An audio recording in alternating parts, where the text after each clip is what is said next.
नमस्कार, मैं हूं शिवेंद्र श्रीवास्तव और आप देख रहे हैं श्रेष्ठ भारत। दुनिया में अपराध करने वाले लोग तरह तरह के होते हैं और उनकी मानसिकता भी अलग होती है।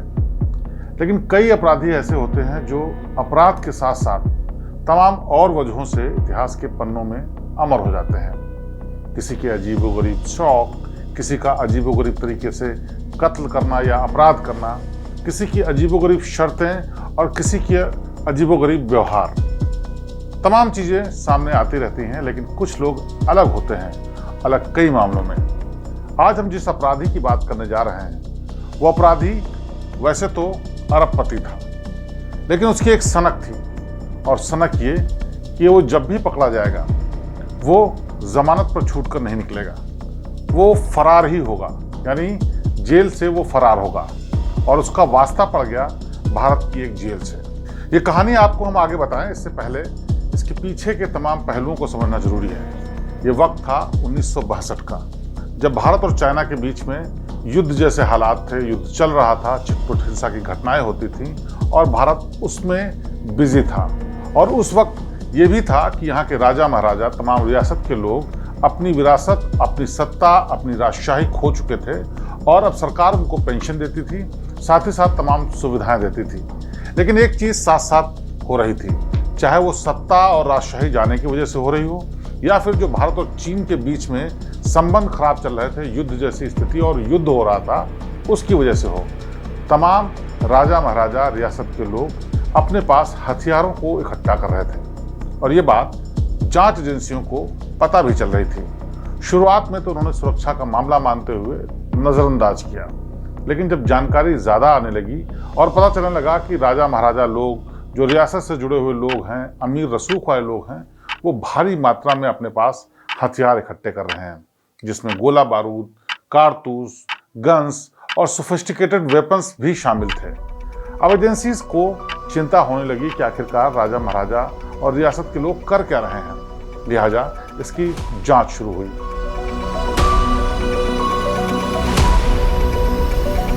जब जांच आगे बढ़ी तो पता चला कि इनको एक विदेशी शख्स लगातार हथियार मुहैया करा रहा है, जिसमें कारतूस और दूसरे वेपन्स हैं। जांच एजेंसी जब जांच करते करते आगे पहुंची तो उनको एक विदेशी शख्स हाथ लगा। उसके बारे में पता चला। इस शख्स का नाम था डैनियल हैली विंसकॉट। ये शख्स अमेरिका का रहने वाला था और इसके बारे में जब जानकारी जुटानी शुरू हुई तो पता चला कि अमेरिका का अरबपति है, जिसके पास दर्जनों हवाई जहाज हैं, तमाम मैंशंस हैं, करोड़ों रुपए की संपत्ति है, लेकिन वो फिलहाल स्मगलिंग का काम कर रहा है।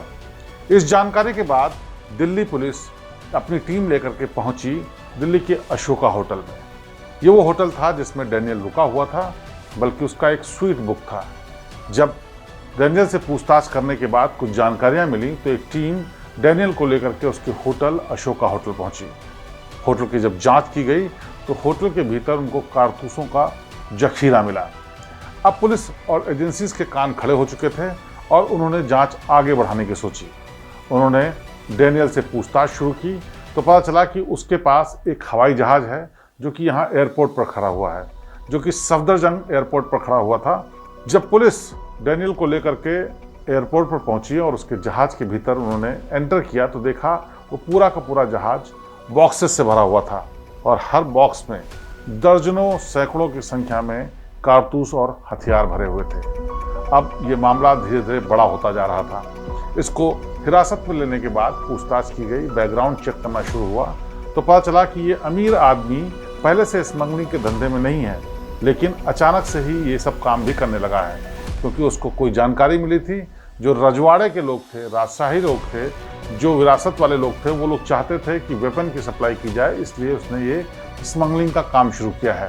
लेकिन पुलिस की जाँच अभी चल रही थी और उसको हिरासत और गिरफ्तारी के बाद जेल भेजने की तैयारी हो रही थी। अब कोर्ट में पेश करने के बाद डैनियल को दिल्ली की तिहाड़ जेल में भेज दिया गया।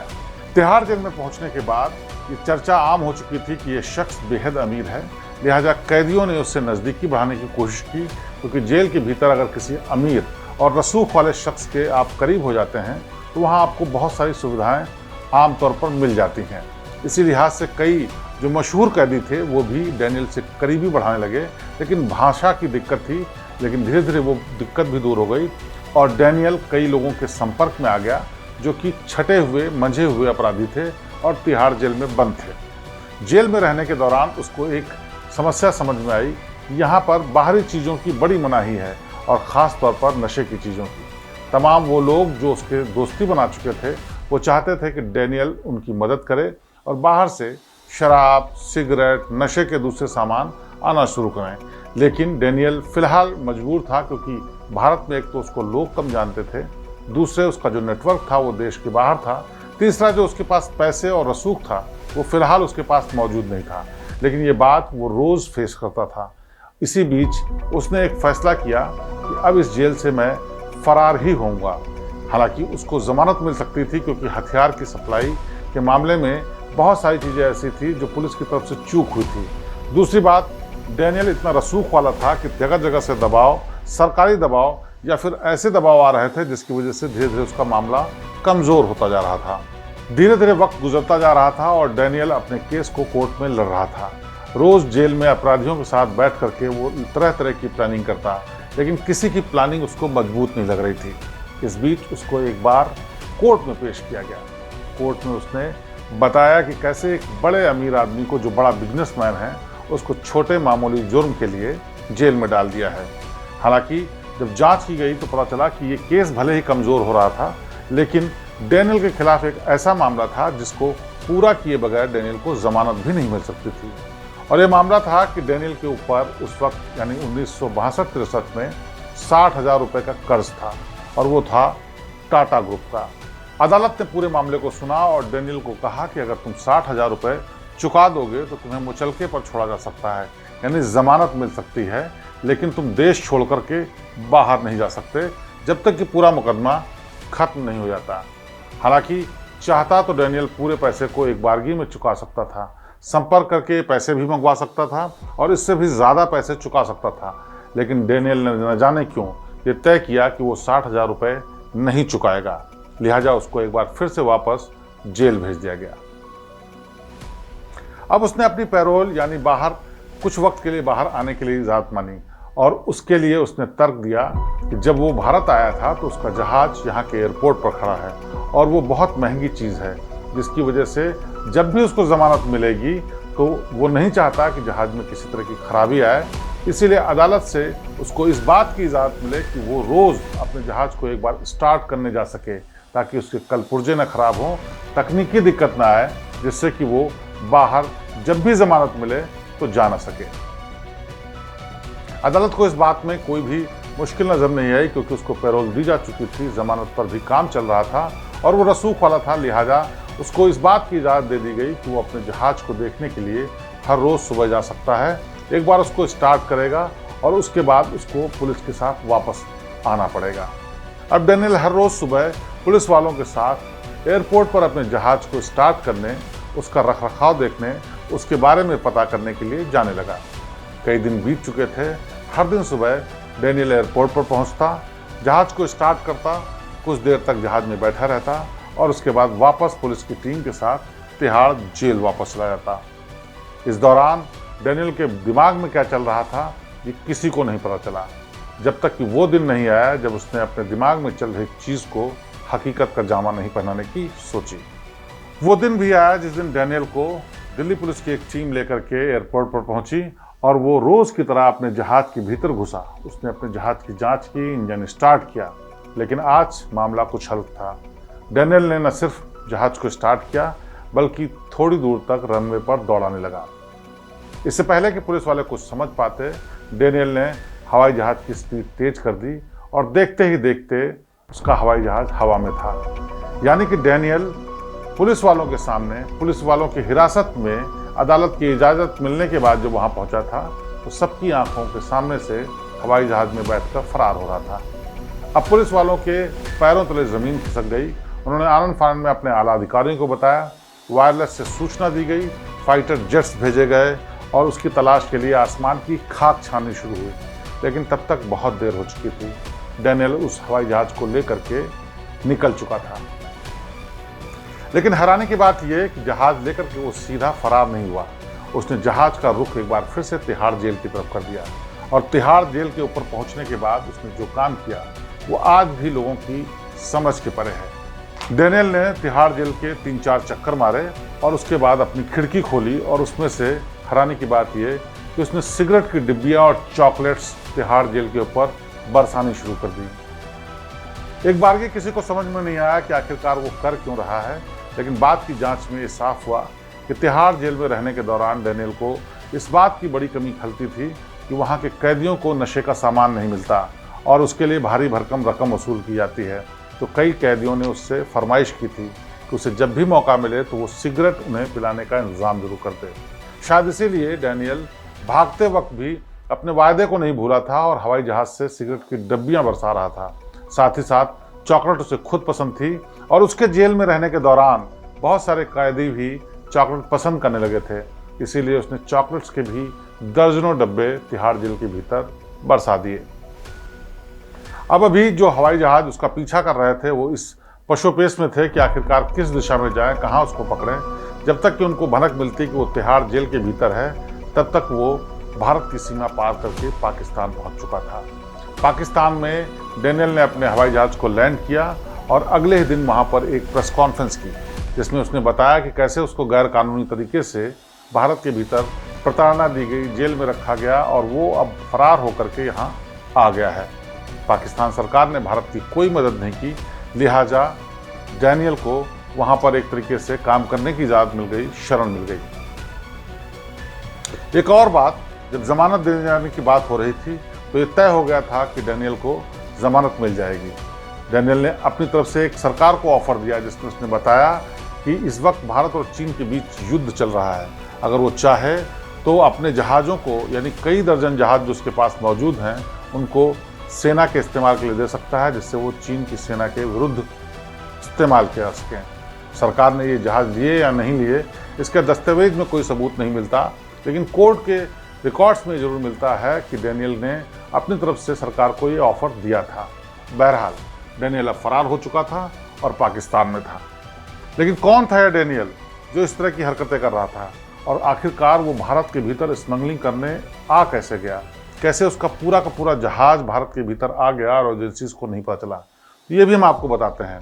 दरअसल 1962 के दौरान जब भारत और चीन के बीच तनातनी और युद्ध जैसी हालात थे, उस वक्त भारत को अफगानिस्तान में ट्रांसपोर्ट करने के लिए तमाम जहाज़ों की ज़रूरत थी, कार्गो विमान की ज़रूरत थी। उस बीच इसकी ट्रांस अटलांटिक जो कि हवाई जहाज़ कंपनी थी जिसका मालिक था डेनियल, उसके साथ एयर इंडिया ने एक करार किया और उस करार के तहत उसको कार्गो प्लेन की तरह अपने हवाई जहाज़ों को भारत को देना था। इस दौरान डेनियल कई बार भारत आता था और यहाँ पर लोगों से संपर्क में भी रहता था। उसी बीच तमाम पुराने राजाओं से, राज्यों से जुड़े हुए लोगों से, जो राजवंशी लोग थे, उनसे मिलने के दौरान उसे महसूस हुआ कि यहाँ पर लोगों को डर है, अपनी सत्ता जाने के बाद भी डर है और युद्ध की स्थिति से भी डर है, लिहाजा उन्हें हथियारों की सख्त जरूरत है। यहीं से उसने स्मगलिंग का रास्ता शुरू किया। उसको एक बाज़ार दिख गया जो कि बेहद लुक्रेटिव था और उसे उम्मीद थी कि इसके ज़रिए वो पैसे कमा सकता है जो शायद इस कार्गो प्लेन के ट्रांसपोर्ट वाले बिजनेस में नहीं कमा सकता है। इसी के चलते उसने भारत में रह करके स्मगलिंग शुरू की।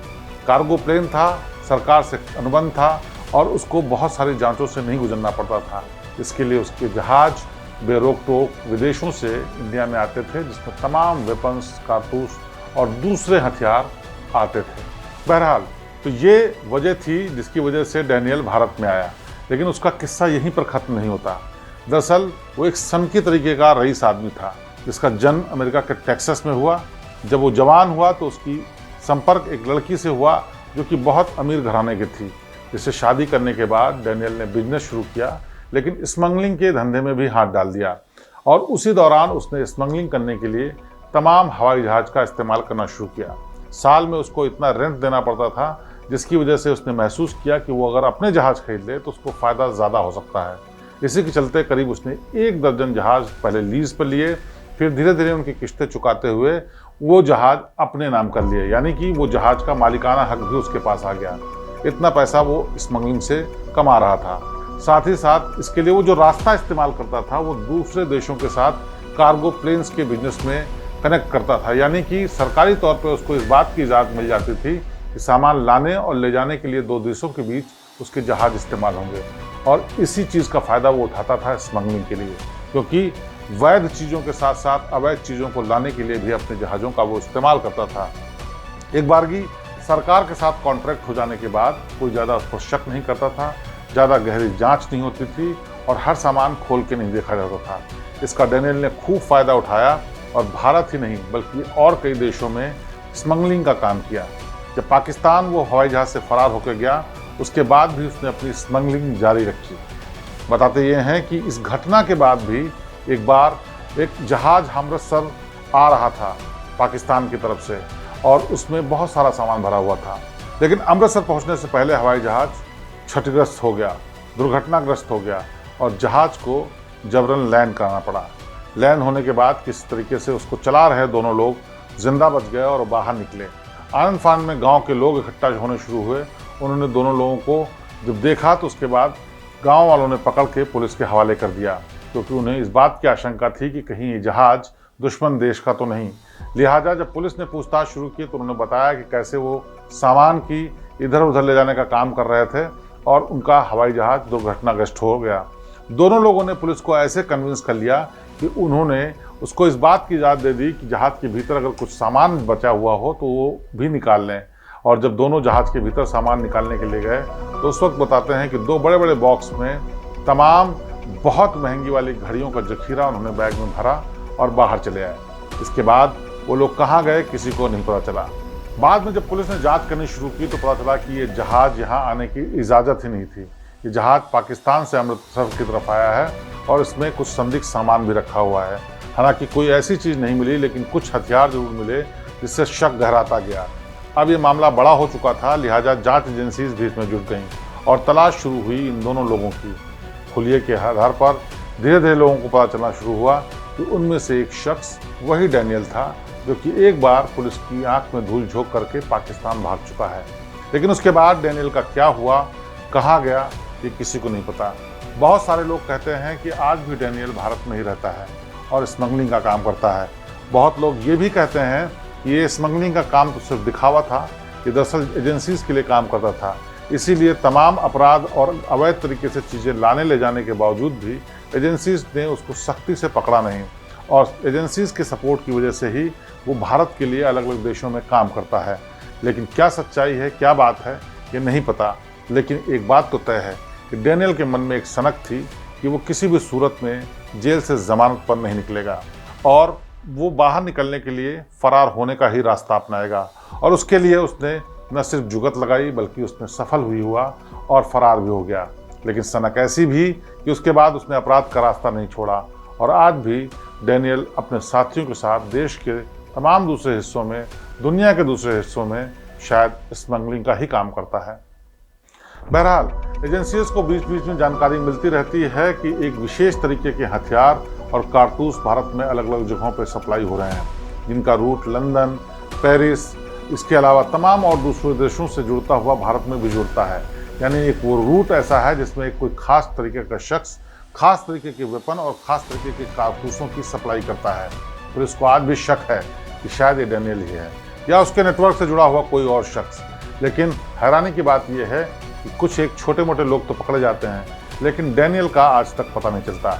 इसीलिए लोगों का शक भी आज भी उतना ही पुख्ता है कि क्या वाकई डेनियल कोई स्मगलर है या फिर तमाम एजेंसियों के साथ मिलकर के वो अपना भी उल्लू सीधा कर रहा है, जिसमें उसका काम है एजेंसीज को जानकारी मुहैया कराना अलग अलग देशों से, और उसके पीछे उसको अपना बिजनेस भी चलाने की आदत है जिसमें वो हथियारों की सप्लाई करता है। बहरहाल सच्चाई चाहे जो भी हो, लेकिन ये हैरान करने वाली कहानी एक ऐसे अपराधी की है जिसके अंदर सनक का तूफान भरा हुआ था, और इस सनक के चलते न सिर्फ उसने तिहाड़ जैसे सुरक्षित जेल से भागने की हिमाकत की, बल्कि अपने दोस्तों को सिगरेट और चॉकलेट देने के लिए तिहाड़ जेल के ऊपर हवाई जहाज़ भी उड़ाया। ये शायद ऐसा पहला मौका था जब गैर कानूनी तरीके से किसी ने तिहाड़ जेल के भीतर, जो कि सबसे सुरक्षित जेल मानी जाती है भारत की, उसके ऊपर 3 चक्कर लगाए। न सिर्फ चक्कर लगाए बल्कि ऊपर से सामान फेंका। तमाम जहाज़ पीछे थे, एजेंसीज पीछे थी, पुलिस पीछे थी, फिर भी वो भागने में कामयाब रहा। इसके बाद भी अपना धंधा बदस्तूर चलाता रहा। तो एक सनकी अपराधी जिसकी जिद थी कि वो फरार होकर के ही जेल से बाहर जाएगा, उस पर आज थी एक कहानी ऐसी भी। अगली बार फिर किसी हैरान करने वाली कहानी के साथ आपके सामने पेश होंगे। तब तक मुझे दीजिए इजाजत। नमस्कार।